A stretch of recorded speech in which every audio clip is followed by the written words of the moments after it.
આજે હું તમારી સાથે શેર કરીશ સાંજે જમવામાં ખાવાની મજા પડી જાય તેવો પનીર ચીઝ ગોટાળાની રેસીપી.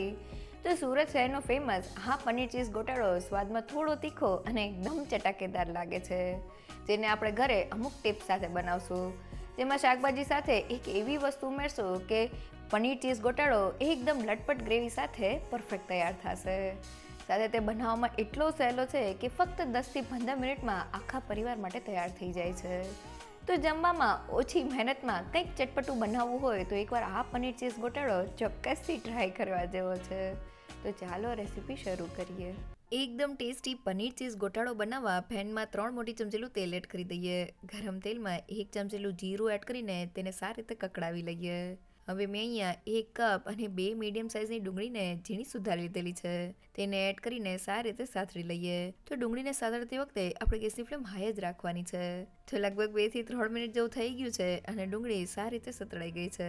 તો હવે મેં અહીંયા 2 નંગ જેટલા લીલા મરચાના ટુકડા કરી લીધેલા છે, સાથે 1 ઇંચ જેટલા આદુના ટુકડા અને મેં અહીંયા 1/4 કપ જેટલું લીલું લસણ લીધેલું છે, તેમાંથી સફેદ ભાગને એડ કરી દઈએ અને બધી જ વસ્તુને સાતળી લઈએ. તો શિયાળાને લીધે લીલું લસણ સિઝનમાં છે. અહીંયા જો ઘરમાં લીલું લસણ ના હોય તો તમે તેની જગ્યાએ 6 થી 7 લસણની કળીને ઝીણી સુધારીને પણ એડ કરી શકો છો. તો આદુ મરચાં અને લસણ સતળાઈ ગયા છે. તો હવે મેં અહીંયા ડુંગળી જેટલા જ પ્રમાણમાં એટલે કે 1 કપ અને 2 મીડિયમ સાઇઝના ટમેટાને ખમણી લીધેલા છે. ટમેટાને ખમણવાથી તેનું એકદમ સરસ ટેક્સચર આપણા ગોટાળામાં આવશે. સાથે સ્વાદ પ્રમાણે મીઠું એડ કરી દઈએ અને મીડિયમ ગેસની ફ્લેમ પર ટમેટાને સારી રીતે સાતળી લઈએ.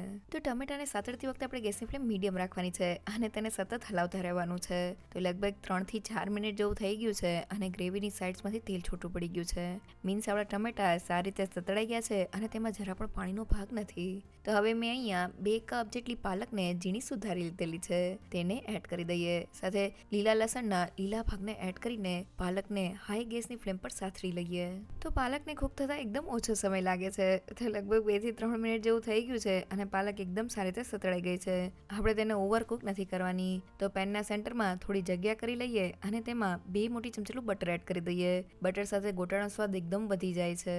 હવે મસાલામાં અડધી ચમચીલો હળદર પાવડર, 1 ચમચી લાલ મરચું પાવડર, 1 ચમચીલું ધાણા જીરું પાવડર અને મેં અડધી ચમચીલો કિચન કિંગ મસાલો લીધેલો છે. સાથે મેં અહીંયા 1 મોટી ચમચીલો પાઉંભાજી મસાલો લીધેલો છે. હવે મસાલાને બટર સાથે સારી રીતે સાતળી લઈએ. તો મસાલાને જ્યારે આપણે બટરમાં સાતળીએ છીએ ત્યારે તેનો સ્વાદ એકદમ સરસ આવે છે. અહીંયા રેગ્યુલર મસાલા સાથે થોડો કિચન કિંગ મસાલો અને પાઉંભાજી મસાલો એડ કરવાથી ગોટાળાનો સ્વાદ એકદમ ટેસ્ટી લાગે છે. સાથે મસાલા એકદમ સારી રીતે ભળી જાય એટલે તેમાં થોડું ગરમ પાણી એડ કરવાનું છે, જેથી મસાલાની એકદમ સરસ ફ્લેવર આપણા શાકભાજીમાં આવી જાય. તો મસાલા સતળાઈને શાકભાજી સાથે મિક્સ થઈ ગયા છે. તો હવે તેમાં અડધા કપ જેટલું ગરમ પાણી એડ કરી દઈએ અને તેને મિક્સ કરી લઈએ. પાણી એડ કરવાથી મસાલાની બધી જ ફ્લેવર આપણા શાકભાજીમાં આવી જશે. અહીંયા આપણે વધુ પડતું પાણી એડ નથી કરવાનું. તો આપણી ગ્રેવી આ રીતના ઉકળવા લાગી છે. હવે મેં અહીંયા 1 મીડિયમ સાઇઝનું બાફેલું બટેટું લીધેલું છે, તેને હાથેથી મેશ કરીને એડ કરી દઈએ અને હવે આ રીતના મેશરની મદદથી બધા શાકભાજીને મેશ કરી લઈએ. તો શાકભાજીને મેશ કરવાથી ગોટાળાનું એકદમ પરફેક્ટ ટેક્સચર તૈયાર થશે. તો ફક્ત 1 નંગ જેટલું બાફેલું બટેટું આપણો ગોટાળાનો હીરો ઇન્ગ્રીડિયન્ટ છે. શાકભાજી સાથે બાફેલું બટેટું એડ કરવાથી તે શાકભાજીને એક બાઇન્ડિંગ આપે છે. સાથે લટપટ ગ્રેવી સાથે આપણો ગોટાળો તૈયાર થાય છે. બટેટું એડ કર્યા પછી આપણે ગ્રેવીને થોડી મેશ કરી લેવાની છે, જેથી તેનું એકદમ પરફેક્ટ ટેક્સચર તૈયાર થઈ જાય. તો શાકભાજી સારી રીતે મેશ થઈ ગયા છે અને બધી જ વસ્તુ એકબીજા સાથે ભળી જવાને લીધે પરફેક્ટ ટેક્સચર સાથે ગોટાળાની ગ્રેવી તૈયાર થઈ છે. તો હવે મેં અહીંયા 1 કપ અને વજનમાં 150 ગ્રામ જેટલા પનીરને જાડી ખમણીથી ખમણી લીધેલું છે, જેથી તેનું એકદમ સરસ ટેક્સચર આપણા ગોટાળામાં આવે. સાથે મેં પનીર જેટલા જ પ્રમાણમાં એટલે કે વજનમાં 100 ગ્રામ અને 3 ચીઝ ક્યુબ લીધેલી છે, તેને ખમણીને ગોટાળામાં એડ કરી દઈએ. અહીંયા આપણે થોડું ચીઝ બચાવીને રાખવાનું છે, જેને આપણે ગોટાળાને સર્વ કરતી વખતે એડ કરશું. અને હવે પનીર અને ચીઝને મિક્સ કરી લઈએ. તો પનીર અને ચીઝ જ્યારે મિક્સ થશે ત્યારે ગોટાળાની ગ્રેવીમાં એક થિકનેસ આવી જશે. જો આ સમયે ગ્રેવી વધુ પડતી થીક લાગતી હોય તો બસ થોડું ગરમ પાણી એડ કરીને તેને એડજસ્ટ કરી લેજો. તો બધી વસ્તુ મિક્સ થઈ ગઈ છે. હવે ગોટાળાને ક્રીમી ટેક્સચર દેવા માટે મેં ફક્ત 2 મોટી ચમચી જેટલી તાજી મલાઈ લીધેલી છે, તેને એડ કરીને મિક્સ કરી લઈએ અને હવે ગોટાળાને ધીમા ગેસ પર 2 થી 3 મિનિટ માટે કૂક કરી લઈએ, જેથી ચીઝ એકદમ સારી રીતે મેલ્ટ થઈ જાય અને મસાલાની બધી જ ફ્લેવર આપણા પનીરમાં એડ થઈ જાય. તો 2 મિનિટ થઈ ગઈ છે અને ગોટાળો એકદમ સારી રીતે કૂક થઈને તેની સાઇડ્સમાંથી તેલ છૂટું પડી ગયું છે. તો હવે ગેસની ફ્લેમ બંધ કરી દઈએ અને તૈયાર થયેલા ગોટાળા ઉપર 1 ચમચી જેટલું બટર એડ કરી દઈએ. સાથે વધેલું ચીઝને ખમણીને ગોટાળા ઉપર એડ કરી દઈએ અને થોડા કોથમીરના પાન સ્પ્રિંકલ કરી લઈએ. તો આપણો એકદમ ટેસ્ટી પનીર ચીઝ ગોટાળો તૈયાર થઈ ગયો છે. તૈયાર થયેલા ગોટાળાની ગ્રેવી તમને બતાવું તો એકદમ લટપટ ગ્રેવી સાથે તે તૈયાર થયો છે, જેને બનાવો એકદમ સહેલો. અને હવે ગોટાળા સાથે ખાવાની મજા આવે તેવા પાવને શેકવા માટે તવા ઉપર થોડું બટર, થોડું લાલ મરચું પાવડર અને કોથમીર એડ કરીને તેને મિક્સ કરી લઈએ. હવે મેં 2 નંગ જેટલા પાવમાં વચ્ચે સ્લિટ્સ કરી લીધેલી છે, તેને બટરમાં શેકી લઈએ.